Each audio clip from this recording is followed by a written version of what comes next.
Hello everyone and welcome back. I am as always Inquisitor Aura and this is How to Roleplay in World of Warcraft, and today we are going to be taking a look at the rogues.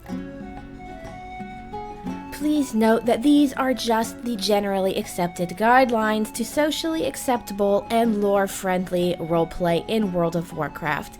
There is a niche for every type and style of roleplay out there, and what I am telling you here are the generally accepted guidelines that will not get you ridiculed, laughed at, picked on, ignored, or shunned. Assassins, thieves, spies, and pirates. The rogue is the physical embodiment of the dark, underhanded side of society on Azeroth.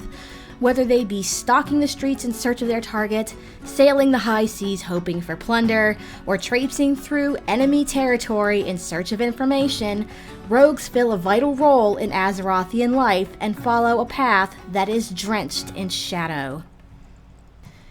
And the first big thing that we need to talk about when we're dealing with rogues is that above all other things, rogues fight dirty, and that's really all there is to it. And it doesn't actually matter what race you are. Rogues, being very lightly armed and armored, understand a very basic tenet of combat. That to fight honorably is all well and good, but when your life is on the line, it is victory that matters, no matter the cost. To this end, rogues have mastered all sorts of dirty tricks to give themselves the upper hand in combat, no matter the opponent, from smoke bombs to distract, sand thrown in an opponent's eyes, blades coated in a variety of poisons, and even wicked pistol shots woven between melee strikes. And while rogues are undoubtedly the dirtiest fighters you're likely to find, that being said, they can also be found walking any path in life. Now make no mistake, rogues are killers, but killers exist in every social class on Azeroth, and every rogue has a favored method of eliminating potential threats. This means your rogue doesn't have to come from the dregs of society. You could very easily be a high-class assassin or spy, and that is just as viable as a backstory of someone who was raised in the gutter. This also means your rogue doesn't have to fall into the typical rogue story. You could feasibly be a master alchemist who specializes in poisons and elixirs, or a peddler of information. This is especially good if you're noble-born who sells their wares to the highest bidder. There is always the standard assassin as well, and assassins come in all shapes and sizes, from those who are street urchins to those who were raised for the sheer purpose of killing their noble family's enemies. And the second very big thing we need to discuss about rogues and role-playing is stealth. Stealth is problematic to a lot of role-playing and a lot of role-players, but we need to take a moment and we need to define stealth in all of its capacities. And the first thing we look at is the actual spell.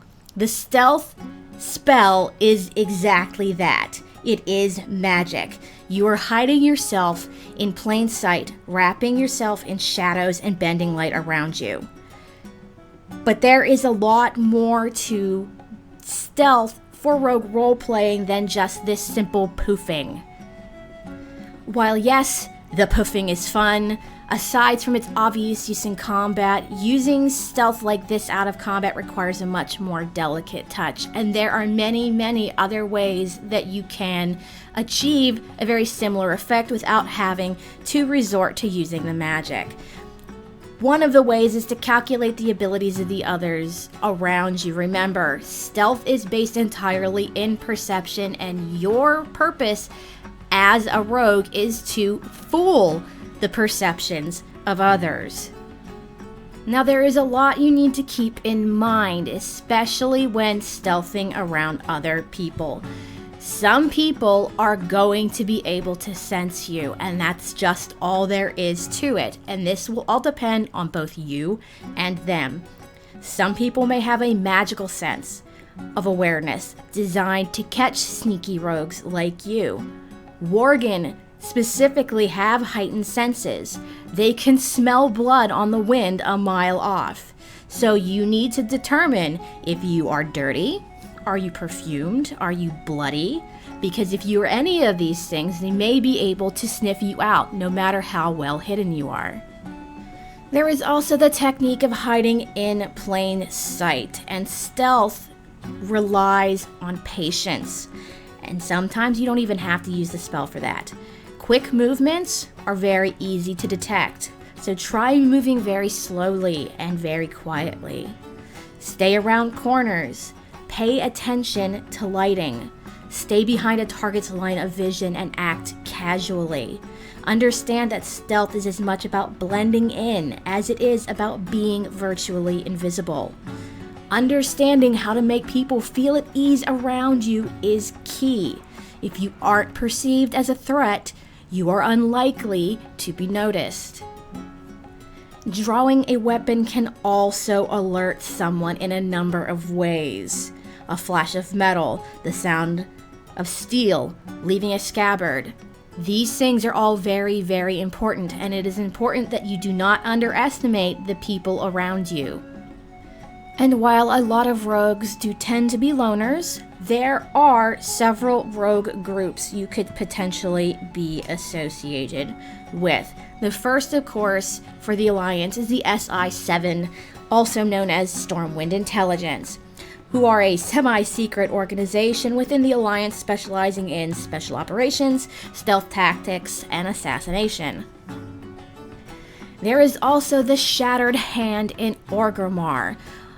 While they are focused less on information gathering and more on assassination, they are named for the former Orcish clan that bore the same name. And of course, there is Ravenholt, who is neutral. Also known as the Assassin's League, it is diametrically opposed to the Syndicate. It is a guild of thieves and assassins that welcomes only those of extraordinary prowess into its numbers, and their headquarters is hidden in the Alterac Mountains and can only be accessed by a small footpath in Hillsbrad foothills.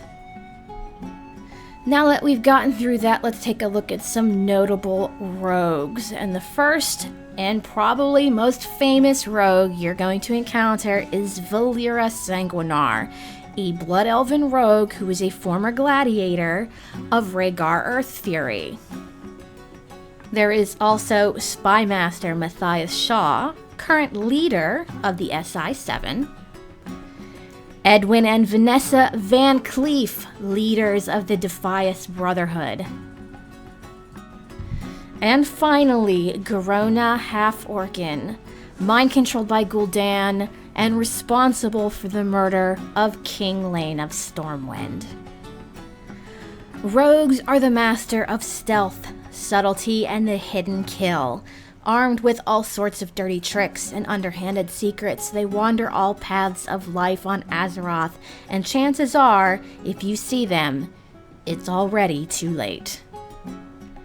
Well, that is going to be it from me for this week. Thank you guys so much for watching. Remember, if you like what you see and you want to see more, make sure you hit that like button. Don't forget to comment below, and don't forget to subscribe. I also have a Patreon. The link is in the description box below, as well as up in my channel header art.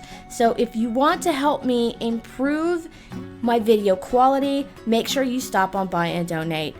Remember, your donations go directly to things to improve the quality of my videos and may lead to more videos per week. Anyways, guys, thank you again so much for watching. Have a great week, have a great weekend, and I will see you again in Azeroth.